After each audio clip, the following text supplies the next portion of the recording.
pero allá fue brutal, ¿no? O sea, sí o sí, si empiezas a trabajar, sí o sí, tienes que cotizar al fondo de pensiones. Y el fondo de pensiones, por ley, no se responsabiliza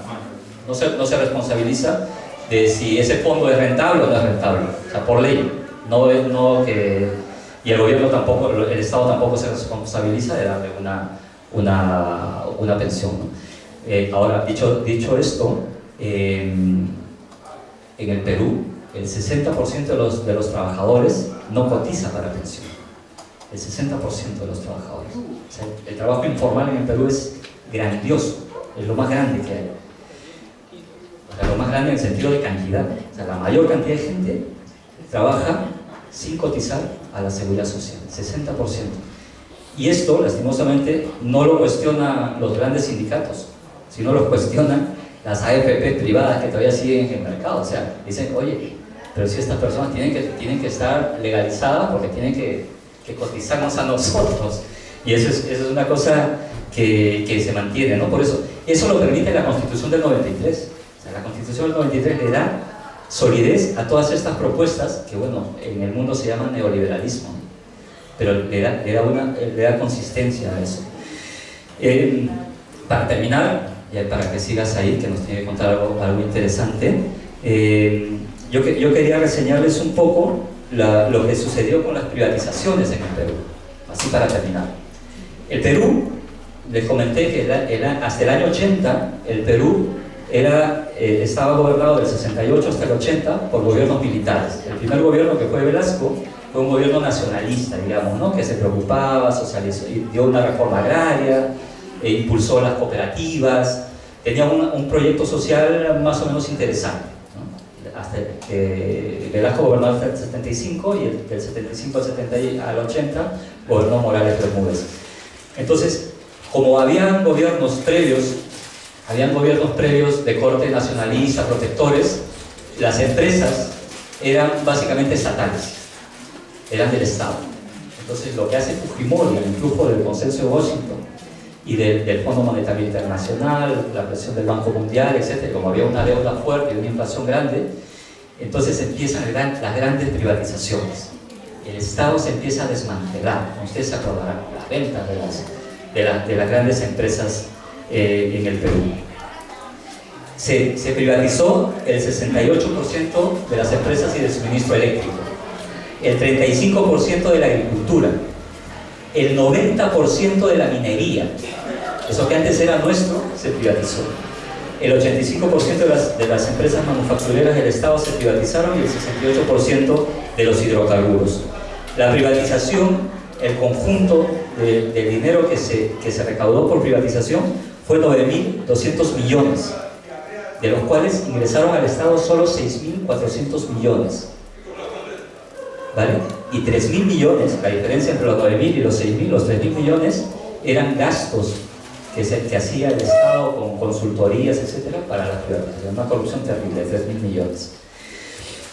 Además de lo que ingresó al Estado, el de los 6.400, el 50% se gastó en armamentos obsoletos. Una corrupción por todo lado. Y no se hizo nada en cuanto a desarrollo social, porque ese era el tema. O sea, se privatizaba para hacer desarrollo social. Esa era un poco la premisa, ¿no?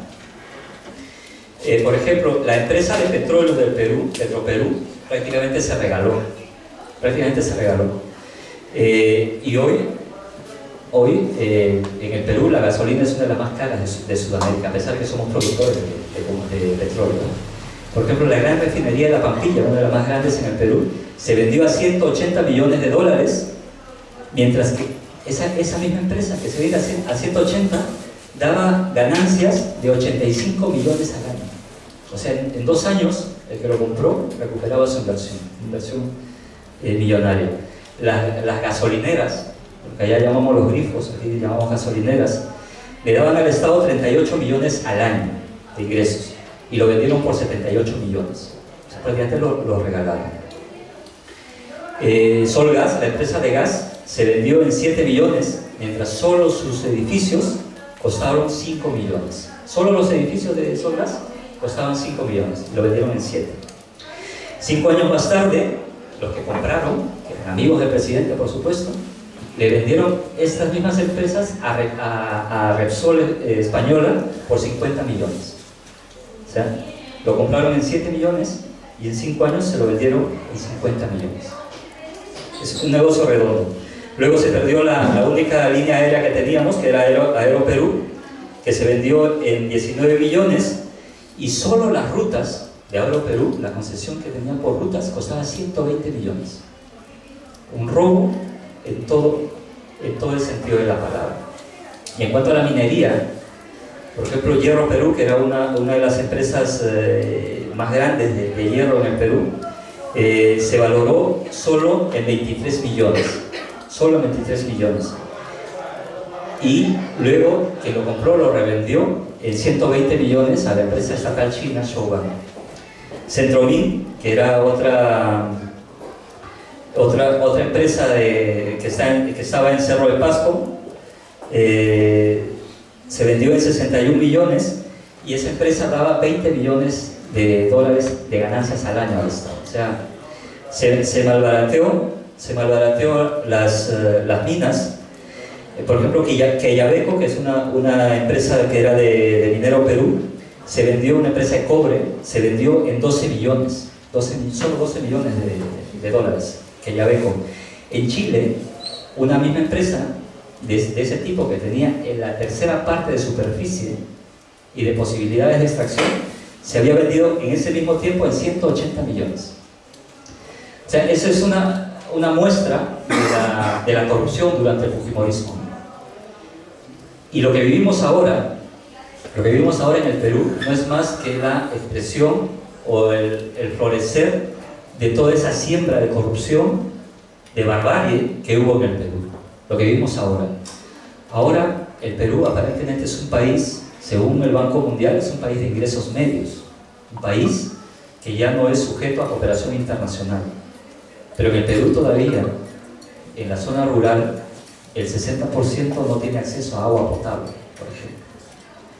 En zonas mineras, que son las zonas que dan la mayor riqueza al país, como Cajamarca, como Huancavelica, la desnutrición infantil de los niños en las zonas rurales supera el 25%.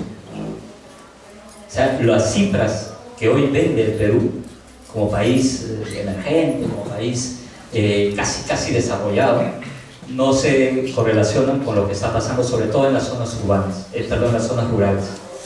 Y es una pena, porque nuestro país es un país rico, no solo en recursos, sino sobre todo en personas. Tenemos un capital humano increíble, que lastimosamente con estos gobiernos, incluido el de Fujimori, sobre todo el de Fujimori, han echado por tierra esas capacidades que tienen nuestra gente. La escuela pública es hoy por hoy lo peor que puede haber si comparamos con otros lugares. La inversión en educación pública es casi nula en el Perú, aunque dicho sea de paso, durante el gobierno de Humala hubo cierta mejoría en la parte de la educación, pero en general las personas que cuando mejoran sus ingresos llevan a sus hijos a un colegio privado, no lo llevan a un colegio público. Y en los barrios más pobres vemos que hay colegios privados, vemos que hay consultas médicas, dentistas, médicos, etcétera, que es porque hubo y hay una constitución que está permitiendo eso, ¿no? Y eso, la movilización en el Perú actualmente es por tirarse abajo ese indulto que realmente, como decimos, es un insulto a la democracia, a la memoria, a los familiares de las víctimas. Gente que ha sufrido por encontrar a sus familiares, a los que han sido desaparecidos y han sido muertos, pero no solo a ellos, ¿no? Sino también ha habido otras víctimas, que hemos sido muchos, que hemos tenido que salir del país, mucha gente que no ha podido terminar sus estudios, mucha gente que ha truncado su vida. Y eso es la herencia del fujimorismo, y es por lo cual muchos movimientos en el Perú están luchando. Últimamente, hace unas semanas, hubo un intento de dar una ley contra que supuestamente favorece el trabajo juvenil, la nueva ley Pulpí, que se llama, que lo que hace es prácticamente obligar a los jóvenes de institutos superiores a trabajar gratis, ¿no? en las grandes empresas. Y eso es una ley que ha salido hace poco y han salido a protestar. Entonces yo quería un poco contarles esto, hacer porque a veces no se conocemos y todos seguramente estamos en contra del indulto, pero detrás de eso hay muchas cosas, hay toda una historia, y hay todo un pueblo que se está movilizando, un pueblo que está en muchos lugares expresando el rechazo al indulto y sobre todo expresando y afirmando que el Perú sí es viable, porque riquezas tenemos, las minas, la agricultura, la gente, hay zonas en el Perú donde los jóvenes están haciendo programas de software de manera pirata, digamos, ¿no?